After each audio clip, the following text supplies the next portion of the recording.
тэр хоёр ч ингээд амьдарч байгаа нөхцөл гаднаас нь орж ирсэн хил амчин бас хүнийг ийм байдалд үлддэг. Тэгэхээр зэрэг энэ байдлыг бид өөрийнхөө гэр бүлийг орчин тойрны ингэж юу хамгаалж иж тий өөрөө өрнөл дүгнэлт хийж тэр гэр бүл аятайхан гэр бүл болно. За. Тэгэхээр Атон сүрнээс би асуух хүсэж байна. Мөнгөтэй айл их нэртэй юм зөөж байна гэдэг олон бүсгүүчүүл байдаг гэж. Тэр бүсгүүчүүл ер нь эмэгтэй хүнд ер нь яг юу хэрэгтэй байдیں۔ Гэр бүл эхнэр нөхөр хайр сэтгэл бай. Гэр бүл тооноо татчих тий. Тооноо татна. Тэр бүсгүүчүүл яагаад тэгж тийм мөнгө хэрэгтэй мөнгөтэй хүнтэй суухыг хүсдэг юм бол эмэгтэй хүн. Та юу гэж бодож байна? Эмэгтэй хүний хувьд. Мэдээж эмэгтэй хүний хувьд болохоор бид нар одоо энэ сайхан те бурхнаас заяасан биеийг аль болохоор сайхан болж өгвөл төгс төгөлдөр харагдах гэж хүн болгон л хичээдэг. Ялангуяа эмэгтэй хүн болгон тийм ээ эрчүүдээс илүүтэйгээр бүхэл зүйлдээ арчилгаа тавьдаг байгаа. Гэхдээ тэр дотроо одоо жишээлбэл гэр бүлийн амьдрал гэдэг чинь эхнэр нөхрийн амьдрал гэдэг чинь аз жаргалыг зүгээр л мөнгөөр юм уу эд хөрөнгөөр эсвэл том байшинд амьдарч байгаагаар аз жаргалыг бий болгодоггүй. Ердөөсөө л эхнэр нөхрийн харилцаа байгаа тийм ээ. Тэгээ зарим хүмүүс бас сонссон байх л да. Ер нь бол сайн эр хүний цаана хамгийн мундаг агуу эмэгтэй хүн байдаг. Тэгжээж эхнэр хүн нөхрийгөө урмаар дэмжижээж, эхнэр хүн нөхрийгөө түршижээж тэр эр хүн бас сайн болж чадна. Тэгээ би бас эмэгтэйчүүдэд хэлэх дуртайныг үг байдаг л да. Ямар ч эр хүний дотор эмээлтэй азартаа морь байдаг. Муу ч эр хүн бай. Магадгүй муу эр хүний дотор бүр ингээд үрчээсэн туранхаа ицсэн морь байдаг байх л та хүсэл мөрөөдөл нь амьдралаа тээж явж байгаа. Харин сайн ухаалаг эмэгтэй хүн тэр морийг нь урмаар дэмжиж те хамтдаа амьдралын тэр хэцүү юмнуудыг туулснаар тэр хүний эр хүний дотор байгаа тэр мөрөөдөл амьдралаа авч явж байгаа тэр хэв маяг нь бас харагдах боломжтой. Би олон хүний амьдралаас бас энэ зүйлийг харж ирсэн. Тэгэхээр энэ загтлыг бичсэн одоо тэр хороогоос олсон тэр залуугийн эхнэрийнх нь найз нь бичсэн загтал байгаа. Тэгэхээр энэ загтлаас харахад харин тэр хороогоос олсон залуугийн тэр сайн эр хүний цаана агуу эмэгтэй байдаг гэж байна. Хань агуу их сайн эмэгтэй байж чадсангүй гэж би ойлгож байна. Таны үгнээс бол энэ загтлаас харахад. Тийм. Энэ загтлыг би уушаад угаартаа төгсөн байна гэж машина тавих гад гарсан залуу. Би тэгээ бодлоо л доо. Дахиад гэртээ ороод эхнэрээсээ хашраад тэр хатуу занд нь хашраад гэртээ оролгүй машинда 50 татаж сууж агаад угаартсан юм болов гэж.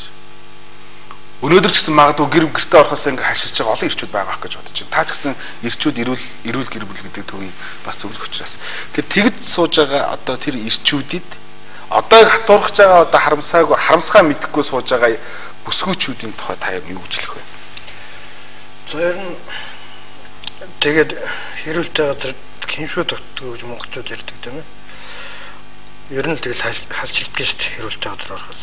Тэгээд тойрч яваал нэг найзахаар орол шалтгаглал ингээл явцдаг байхгүй юу. Хүн гэдэг юм чинь ерөөсөө тийм шүү дээ. Мал ч гэсэн тэр ялгаагүй. Тэгэхээр зэрэг гэр бүлийн 7 уур амьсгалыг эмэгтэй хүн бий болгодог. Хүн төрлөختөн үүсэн бий болсон цагаас эхлүүлээд ирчүүд нь гадна дотнох ажил ан гөрөө гэр бүлийг хамгаалах хоол хүнсийг бэлдэх тийм асуудалтай явцсан болохоос биш. Гэр орны жижиг шажиг юм хийх, хоол хийх, аяг угаах, ойм суугах тийм юм зүйл ир хүн бол хийдгүй байхгүй юу. Орчин үед бол яасан гэхээр зэрэг орж ирэнгуут нь чи хүүхдийн хоолыг ичихгүй байсан би оройд ирлээ шүү гэж эмэгтэй хүн эр хүнийг зандрахад тэр хүн яасан сонсогдов. Нөгөө нэг ир гэсэн тэр ген чин тэрний чи хүлээж авах төргөөр хүлээгээд авчиж байгаа. Орон зайд. Чи үнийг ял да. Чи муу хүн л гэж явуул тэр хүн өргө муу гэж бодоод депресд ороод яваад шүү дээ. Чи чинь болж наад чинь болчих. За хүн чи А үсгэж юм бэ одоо В үсгэн энэ хоёр А-тай В-тэй болохлаа А гэдэг үг бол ингээд хүүхдэд ингээ урамшуулаад зах тэр хүүхд урамтай бичдэг үстэй. Энтэй адилхан. Ер нь хүнийг ерөөсөө одоо яг би ч одоо 50 шахаж байна. Энэ өндөрлөгөөс харахад бол залуу байхад хүн бол их хурц байдаг юм байна. Энэ зангаа эрт засч чаддгийм бол тэр гэр бүл их сайхан гэр бүл болно. Яг тэгэхээр одоо бид одоо чивтер шиг одоо энэ одоо биднээс дараач үед хойд үедээ боллоо шүү дээ. Одоо энэ ухааруулж ярихгүй бол залуу наснд хүн ухаарна гэж байдаг. Тэгэхээр зэрэг аль болох тэр эвдтэй иртэл байдаг юм бол гэр бүл их сайхан болно. Та гэртээ орж ирэхдээ гэр бүлээс хүн аль болохоор дайжаад найз зөвхөргөө явна шүү. Та ерөөхдөө ер нь одоо хөрөлөө дарахын хэлснээр гэртээ орж хоолоо хийчихгүй яасан юм дөө чи гэж нөхөртөө хэлжсэн үе байгаа. Хүн чинь би хөрөл дотрын одоо энэ харьцааны асуудал гэдэг дээр их юу таарад л. Тэгээ би хий юм бэ гэдэг энэ өөр шоу чинь чийч бич өөрийгөө хий юм бэ гэдгийг ухаарч амьдрах ёстой л гэсэн үг л дээ. Тэрнээс биш эмэгтэй жилүү ирэхтлээл дарамтлал би нэгэд их ясгүй. Би миний их чамаар хязгаарлагдсан чинээр надаар хязгаарлагдсан. Тийм учраас харилцсан биенээ төшөлдөж сайн муу жаргал зорлонгоо хуваалцъя л гэж ханилсан шүү дээ. Тэгээд манад бол өөртөө би бол өөрөө 5 наснаас өнч цацарсан юм. Тэгээд хар багасаа бие дагас сурсан. Одоо би ямар ч нөхцөл нэг халамж нэг хүний халамжийг байхгүй бол өгчих гээд байгаа юм шиг тийм байдаг байхгүй. Ямар ч жаргалт ч гэсэн зовлон ч гэсэн би яг хэмжээндээ байдаг байхгүй. Яг л үздэг зовлонгоо би багтаа үзсэн юм чи. Ер нь тэгээд эрэгтэйчүүдийг ингээд дээш нь тахнаа гэж тахье гэхгүй эмэгтэй хүн байдгүй. Ачгүй тэр эрэгтэй хүн өөрийнхөө байр суурийг хэр эзэлж чадчихна гэдгээс болдог. Би үл тэгж үздэг.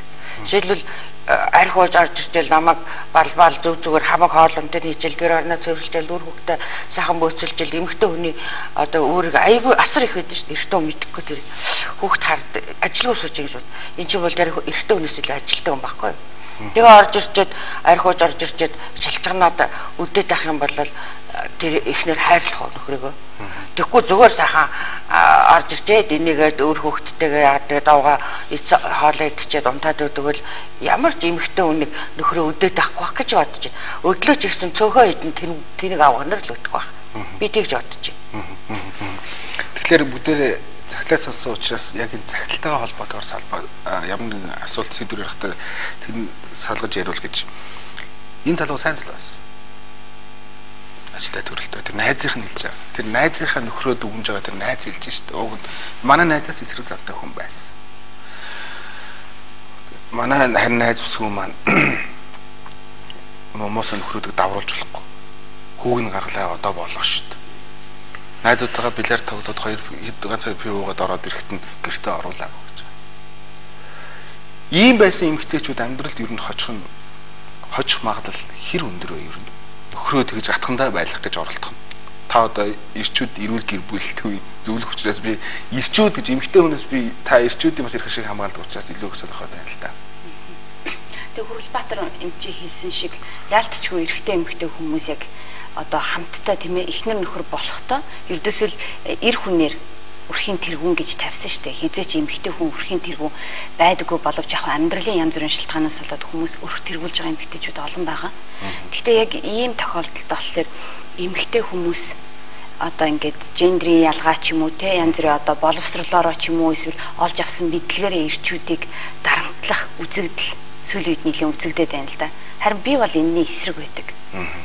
Тэгээд хэдийгээр би өөрөө нөхөртэй ч гэсэн би бас одоо яг энэний эсрэг байдаг.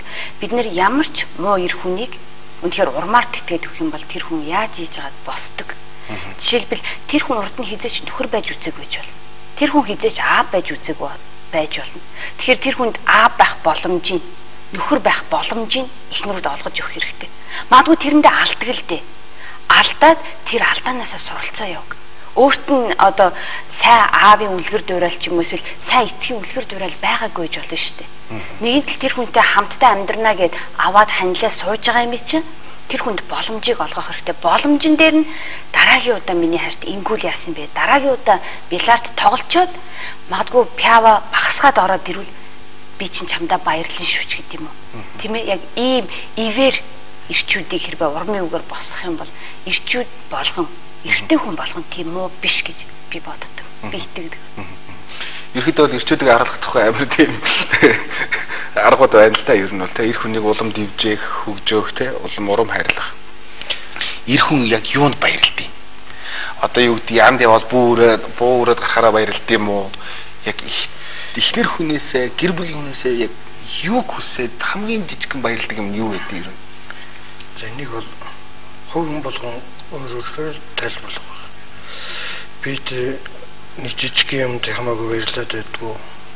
Тийм учраас бол би энэ талаар сайн хариулж мэдгүй. Ер нь бол хүн залуучуудаа та нартай хандаж ирэхэд хосоор амьдрал их сайхан байдаг. Гэр бүл өөр хүүхдтэй амьдрах бол их сайхан амьдрал байдаг. Лодотон билсэн байдаг сайхан хайр байдаг. Олдвол алдаж болохгүй гэж. Тэгэхээр зэрэг энэ нэгэнтээ ингээл амьдрнгээ суулсан бол гэр бүл салах буюу тэгж хүүхдийг өнчрүүлж хэрхэвч болохгүй. Тэгээд ингээ хэрүүл уралдаагаасаа болоод тэр энэ хатуу замтай хүүхнээс болоод тэр нэгэн сайхан залуу өнөөдөр машин дотор машин хаалаа суужаад угаат насурж байгаа байхгүй. Энэ бол яг хүүхлэд нэгэнтээ гэр түрүү чиний ярьдгаар гэртээ орохгүй жоо удах шалтгаан байсан байж болно. Хоёрдугаар энэ залуу шиг ийм залуучууд байдаг бол бас нэг юм хэлмээр байна. Өөртөө бас итгэл айгуус бол байсан. Би ч ярих юм байгаа үстэй. Эхнэрээ авч явах юм байгаа үстэй. Гэтэ хүн гэдэг өөрөө амиг хорлоо гэж шүү дээ. Тий, амиг хорлоогүй тий. Яагаад тэнд нэг жоох нэг эрсдэс тийм зам байхгүй гэж. Яагаад тэрхий шалчхар байгаа юм. Монголын эзлүүд өнөөдөр бас шалчхар байна. Би бас энийг бас хэлэх ёстой. Тэгээд иргэн ч өөр ингэж шилжаад нэг л сайхан амтлан суугаад тэгэхээр эмэгтэй хүн ч бас даварч байгаа байхгүй. Иргэн ч эмэгтэй ч ер нь хүн бол давардаг байхгүй.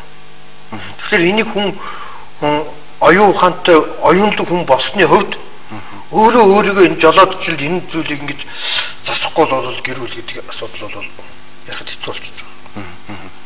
Жишээ нь та багаас хад үтсэн гэж би ерөөхдөө бол нөхрийгөө гэртээ орж ирээд хоол хийчихгүй яасан юм даа гэж хэлж үзээгүй гэж байна. Та харин даварч үзсэн үү? Одоо хөрөл одрохын хийснээр. Ер нь давраа гэж болно шүү дээ. Өөр одоо юу ч идэггүй мөртлөөсөө хүнийг тэгсэнгүй ингэсгүй гэдэг байж болно шүү дээ. Мэдхгүй тэгэл явж ид. Энэ эмэгтэй шиг явж иж болно шүү дээ. Тэгтээ даварлаа гэд тэнэгдөө даврахгүй л дээ бас. Ер нь ингээд хараад ахт чинь их тийм хорц цантай юм дуграад одоо харахад их аймаар ааштай юм шиг улс учраас яг цаана болохоор хамгийн зөвл улсууд байт. Нөгөө дуугаа хүний доотх нэгтэн гэчээр дуугаа улсуудаас ч харин нэлээд чанга гарч шүү. Ер нь бол би тэгжлээд айгүй их даруухан дуугаа хөхнүүд эдэн штэ тий. Тэгсэн мөртлөөсөө тэд нар чинь айгүй тийм цаагаараа санаатай ер нь хилж байгаа үгэн ч гэсэн цаад утга хахуулсан цаагаараа үйлдэл нь бас нуугдсан. Тийм байдаг тал байдаг бас. Маргааш шүүч болж болно. Нар яаж ч мандаж болно. Та яг одоо жишээ нь нөхөртөө одоо жишээ нь ингээдлээд найзаа уучлаарай гэж хэлэх үг байгаа юм. Мэдээж хүнд бол зовлон хэлж ирдгүү тийм ээ. Хийсэл өөрөө хүрээд ирдэг. Гэхдээ уучлаарай муу ярилж байгаа юм биш шүү. Зүгээр л би асууж байна. Тэг хэрвээ маргааш шиг тийм юм тохиолдно гэдгийг би хэрвээ зүүн савингаараа мэдх юм бол өнөөдөр амжиж хэлхийг л хүснэ. Жишээ нь юу вэ? Нууц шүү. За би ойрын үед нэлээ их ачаалттай ажиллаж байгаа. Тэгээд миний нөхөр сүүлийн үед жоох надад нэлээд туслаад бас гэртээ ингээд охиноо цэцэрлэгээс нь аваад бас хоолундаа хийх ажлыг ойрын хэдэн саруудад хийж байгаа. Тийм болохоор би ямар ч байсан яг тэ уучлаараа харин бас дараагийн удаа тийм ээ одоо ингээд удахгүй ачаалал багасхаар буцаад би бас хоолоо хийдэг болно. Охиноо бас цэцэрлэгээс нь авч бас туслана гэдэг уучлалтыг бас гуймаар байгаа.